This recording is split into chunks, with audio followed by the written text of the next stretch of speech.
Welcome to the Making of Me podcast, where we explore the defining moment that shape extraordinary people into who they have become. Today, guest is Carlee Wolfe, a leadership strategist, talent advisor, coach, and connector with over 20 years of experience at some of the most world recognizable organizations, including Under Armour, Hearts Hotel, Apollo Education Group, and the U.S. Olympic Paralympic Paralympic community. She has guided culture through acquisition, which is Paralympic. Hopefully, have on city's commission and non-profit board. But the moment that shaped her the most was saying yes to a job and moving to Petermore, a city she did not know, where she knew no one, and where most people. Yeah, thanks for having me. Yeah, thank you so much. So, Carlee, before the corporate career, before the coaching, and before any of the organizations, you have built things inside of. Who were you growing up, and what earlier experience first shape how you understand work, leadership, and what you are capable of? Yeah. Yeah, I mean, me growing up, I think the things that come to my mind are like a couple, like one, got to be with a lot of, well, I had like one really good friend that my best friend living across the street, and we spent a lot of time together. Also had some like family friends that we did holidays with and would adventure with. And then another thing that sticks out for me is just as a kid being able to do a lot of different activities. I was fortunate enough where my mom got me exposed to a lot of different sports as an example, and so just feeling really appreciative of those experiences from an athletic standpoint, and part of also experiences that help shaped how I like think about work, which is that when you're in sport, right, there's a lot of degrees of learnings that come from these opportunities. I always like share these. I think it's like great for people. Everyone to play sports at some point. And one of the things that I struggled with was actually kind of like feeling a part of some like teams or aspects of things that I was doing, whether it was maybe that coach that like didn't like totally see you, or like when I was a kid, they didn't softball wasn't like a big thing in the States yet. And so I played baseball with like boys, which is fine. But in terms of like feeling like you're fitting in, like didn't always like land Yeah, that way. So for me, like and those were both like I don't know, scary moments or like insecure moments, and I don't think you have the words at the time. Like as a kid, you're just like, I just want to like be a part of something. So I think fast forward when I think about work, like I'm just very passionate about people being included and like being a part of something. Like we all spend a lot of time at work. We go in somewhere, we log in somewhere, and you want to be able to contribute and be a part of a community or be seen for the skills that you have, like any one of those things. And that's why I think at the core I'm like so passionate about what yeah, I do. I because and I mean, and there's a lot of other reasons for that, but I kind of go back to that period. But yeah, that's like what I think about. And I grew up in the Chicago area, and so States we call it like typical Midwest. Everyone kind of like pretty nice. You know, you smile when you see people in the streets. And I think about the sports part of it was a big part of who I was because seasons would come around. You'd want to get outside and be with your mm, friends, and yeah, that was just part of it. So yeah, it's funny when you ask that question how stuff can kind of like intertwine a bit, right? But I think that it also taught me resilience, and sometimes you do have to just pursue the things that are important for you too. yeah. Amazing. Thank you so much for sharing. Yes, having to love people and doing a whole lot of other things growing up. Amazing, amazing. Yeah, Uh, yeah.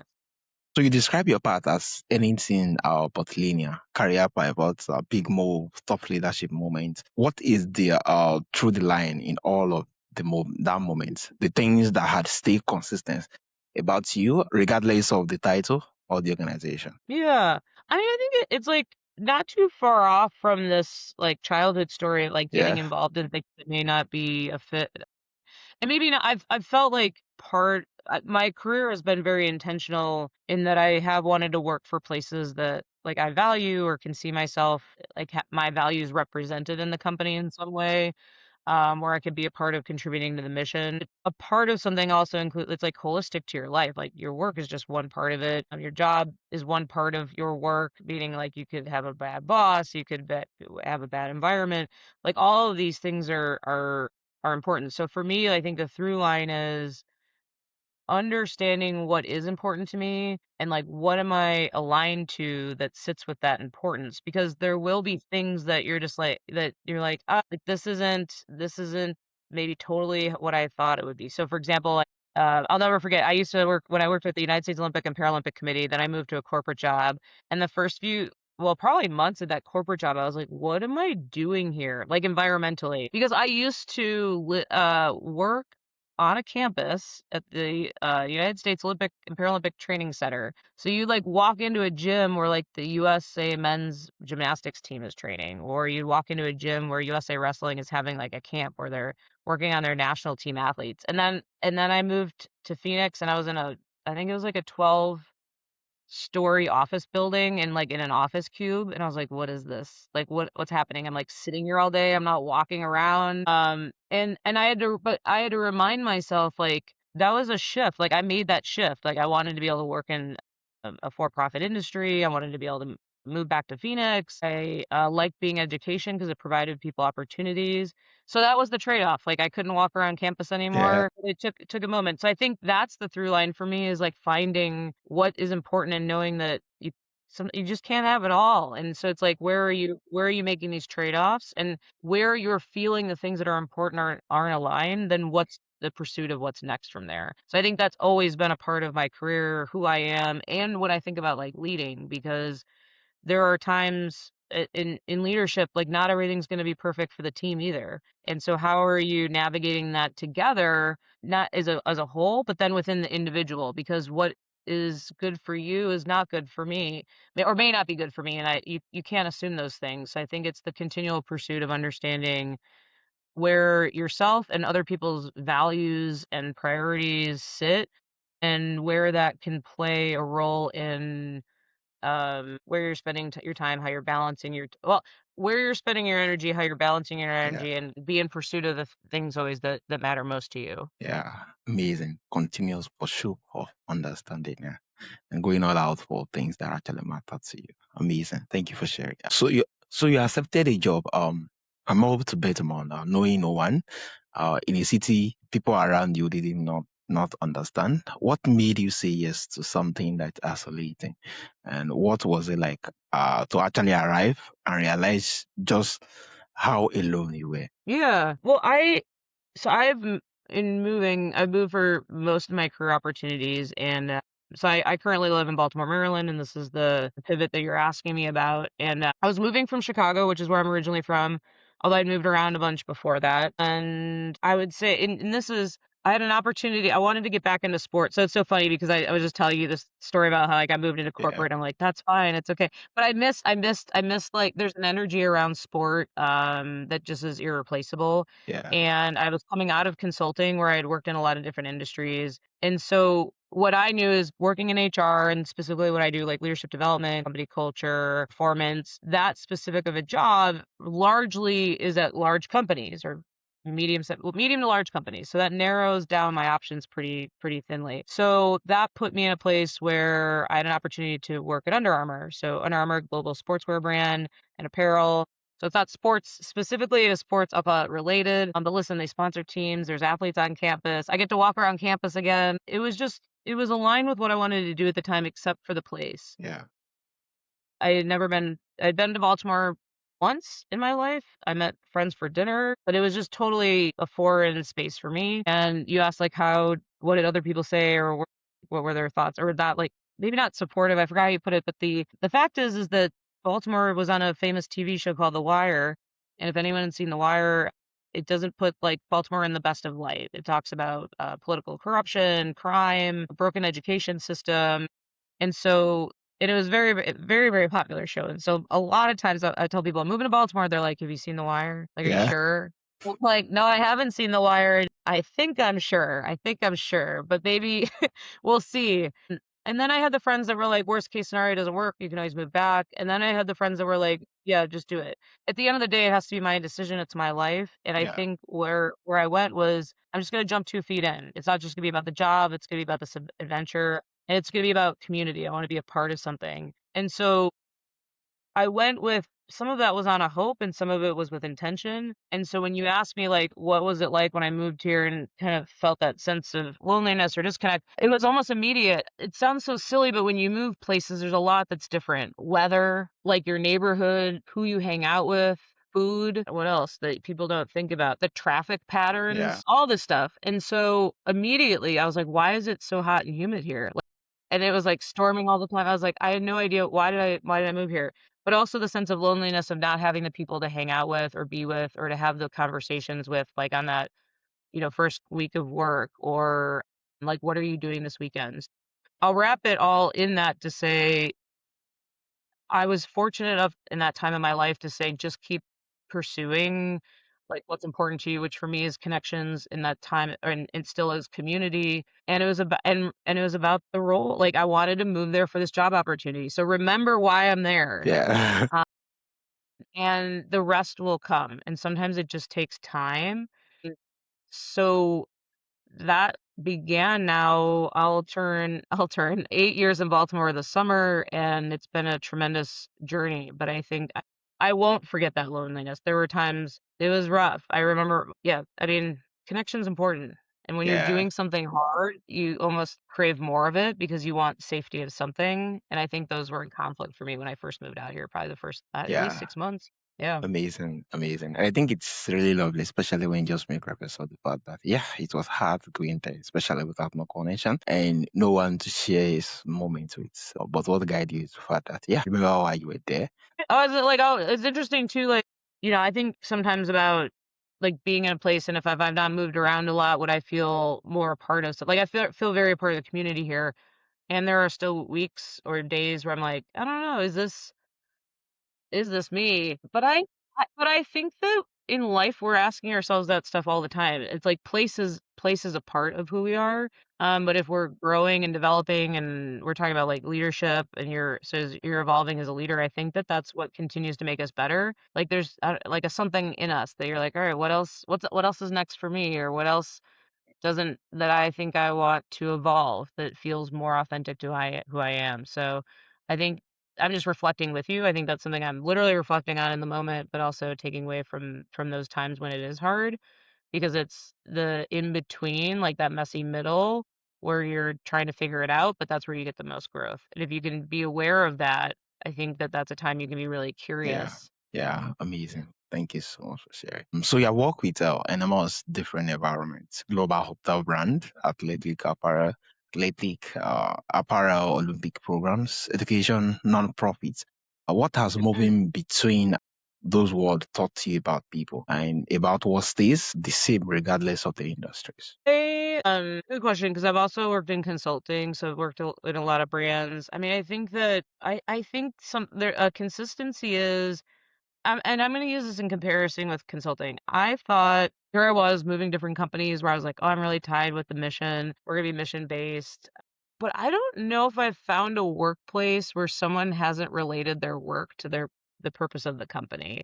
I'll give you an example. I have a friend of mine who works for an organization that designs and provides different power tools. And she is not a power tool person, doesn't do construction, doesn't do building. And she's like, here I go. And she does training and development. She's like, what am I going to do here? And I gotta tell you, but she's so fascinating because she's come to really like love that Mm, organization when she didn't think she would. But here's what she loves about it. She's a curious person, likes to know how things work. And so it's not per se about construction, but she is highly fascinated about how these tools work and why the yeah, tools exist they do in the world. And so I just think that that is a consistency. People find connection with what they do, whether it's like, oh, I love this thing, or just like I know that I'm connected to it because I can do it really well. Like the range is wide, but I think that that comes through in every place that I've worked and have come across, even in consulting, where I'm like, what's this? What does this company do?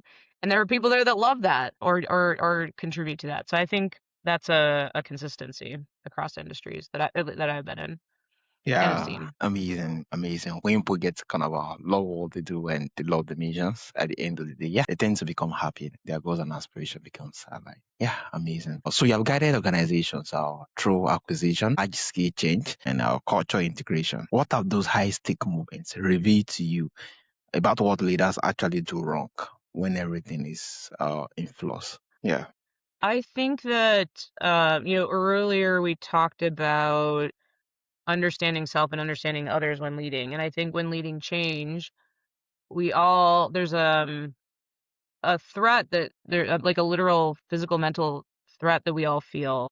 And that does something to our brains. It doesn't allow us to necessarily think as clearly as we would without that threat present. And I think that leaders go through this at different times. One, they might have information or go through change earlier than their team or at the same time.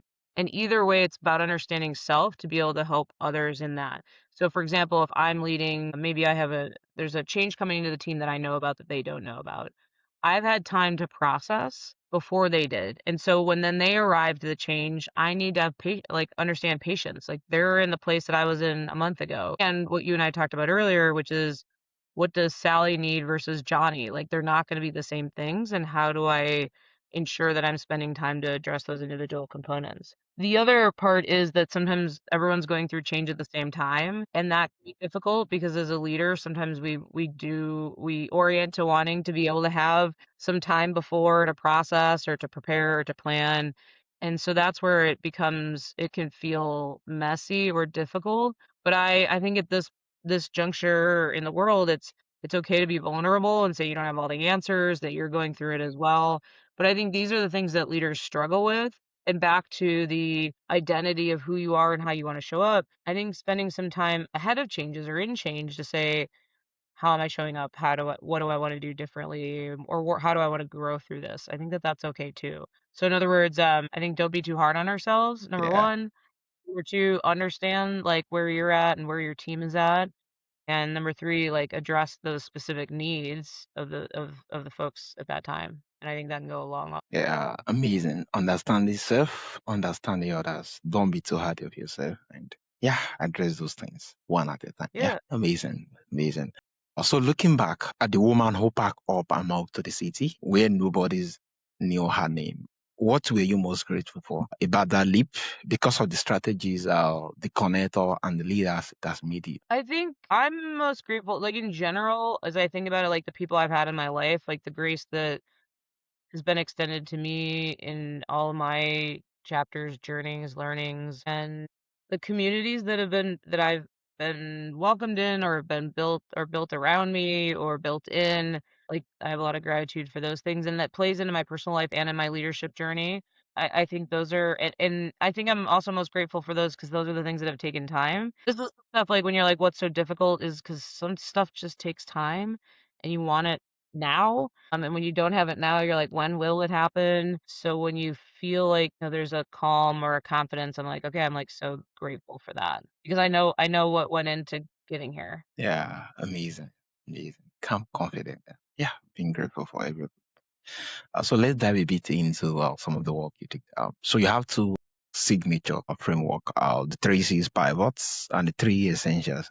Walk us through it and what make those framework land differently for hundreds of other leaders or people have already had and forgot. Yeah. Well, one framework is the three C's. So curiosity, clarity, and confidence. And that was developed or has been developed over the years. This is a combination of both consulting work, but also just working in change management for so many years. For those that work for large organizations that have ever done change management, it's like the encyclopedia of how to run change. It is wild to me how much science is built into the idea of change management, even though humans are art and you can't over science art. It just is, you can do some science or you can lean art into science or vice versa. And so for me, change management has always come down to leadership and how are people thinking about their teams. And then my question is, what are the most important things that leaders could be thinking about in their teams, so that they have a sense, like they have a compass in helping to do that.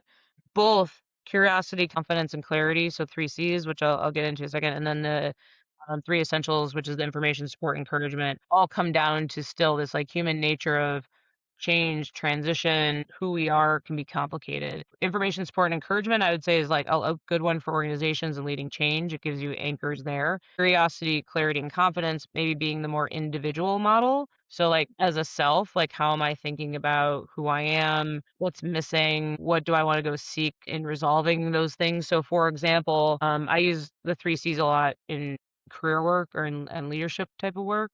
And so if let's go to careers. So many people are in a place where they're like, is this what I want to be doing? Is this where I spend my time all day? Is this what I really want to be doing? Or they want to be doing something different and they feel stuck. And or really, but by the nature of like, there's a lot of signals that say that you're stuck. Like, oh, you're not going to get promoted. We don't send you to the training class. You don't get feedback.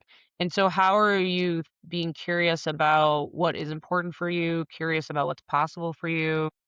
To really build the clarity of like where can you then navigate from that point and the confidence to make it happen. What I would say about both models is neither are intended to be step by step or linear. They could be used as a diagnostic tool. They can be used as thinking about different solutions, and they can be used in different ways. For example, like, personally, if I'm struggling with a change or where I'm at in my job, I might say, am I missing clarity, confidence, or curiosity? And I might say confidence, right? And then with that, like, well, what get curious about? Well, what am I not confident about? Why? So that's a little bit about both models, just kind of high level, but happy to dig in. But for me, it all comes down to human nature is fascinating. It's Yeah. complex, and so sometimes it just helps to have an anchor in how we're feeling and how we can navigate in those times. Yeah, amazing. Thank you so much for sharing. Curiosity, clarity, and confidence being able to help one in evaluating a whole lot of things to get to do and to do better. And that for company, information, sport, and encouragement. Yeah, this is really, really amazing. And also, you work at the intersection of strategy and behavior, turning big organizations' intention into things that actually stick that gap between strategy and behavior. So persistence. And what does closing it actually require? Yeah. I mean, I think part of it is similar to like leading change. Like there's strategy could be an art and a science, and making it happen, certainly it's complex because it involves humans. So at the same time, there's a classic quote out there which is like, culture will eat strategy for breakfast, which is like the people can reject it. Like you could put together the best plan and then you hit the field and you're like, that's it, like all hell breaks loose and you're like, okay, we gotta get a new strategy. And so I think it's important both in the strategy to consider the culture and leverage the culture as a strategy to make your vision successful. And so it goes both ways. But I think that in the most simple terms, no matter what, we'll use the term strategy we're doing, whether it's organizationally, personally, team wise, understanding where you're going, why, and the key things in which you want to see happen and that you can watch to and understand if you're making change are critical. So in other words, purpose and your measure well, your purpose, your measures, and your plan in which to make those things happen. So I think a lot of times we get really excited about purpose, but we don't know why we're doing it or what we're going to do to accomplish it or how we'll know if we're successful. And those things all have to work together because if you don't know how to measure what will be successful, how do you know that Yeah. you're on track or off track? And so I think that there's just I get it. There's like so much going on, like we're all super busy. And at the same time, there's also a lot of tools also emerging for us to help assist in thinking about these things. Like even just something as simple as like a chat GPT or a Claude, like here's my vision, here are the things I think I can do to make it happen. I don't know how to measure it. What are your thoughts? Okay, great. Now build a plan for me. We have these assistants, if you will. And so how can you leverage that as a resource? So maybe I'm just adding like a practical how to or how to think about things, but yeah. All has to be married together in order to truly kind of bring that vision to life for Yeah, yourself or for the amazing. organization. All has to be married together to be able to bring out the future, the vision into fruition. Yeah, amazing. So AI is changing now the future of work in a way that are both real and overhyped. And what should leaders and employees genuinely be concerned about? And what are people worrying about that is probably going to be fine? I'll start with like worry about, but it relates to what can people be doing. I think we're still so early in the understanding of what this will be for our future and for our life. But I will say, I think it's widely agreed on that it'll be disruptive and that whatever is today, like 5 years from now, we'll look back, like probably listen to this podcast and be like, what were we talking about? Yeah, Yeah, but I think that knowing that it's going to be disruptive and change our lives or has changed people's lives already, what role do you or do we all want to play in being a part of that journey? How are you starting to expose yourself, educate yourself, and take steps for yourself and what matters to you? So for some people, it's about I want to make sure my data is secure. I don't want to just be, have everything out there. And you're like, okay, great. What does that look like for you while still potentially leveraging the tools? Or some people are like, I want to change my business through AI. Great. Then how are you going deep in understanding? Yeah. Its anecdote could be curiosity of what AI plays in your life and what you're learning and how you want to move forward. I think in the absence of moving forward, you're stagnant, and I don't think stagnant is a healthy state to be in, but not just because AI, but I think it's just in continual growth. This is just now a tool that you could call it a focusing mechanism to move into, or it could be inspiration for like how can I be doing things differently. But no matter what, I think this is the thing that we get stuck on, yet is so critical for us to be doing because this will not be going away. And so I would say don't do yourself a disservice by not engaging, Yeah. because I think this is where people can really make a difference in their own lives about learning and growing and Yeah. evolving. Yeah. Amazing. Amazing. Yeah. Keep your fingers crossed.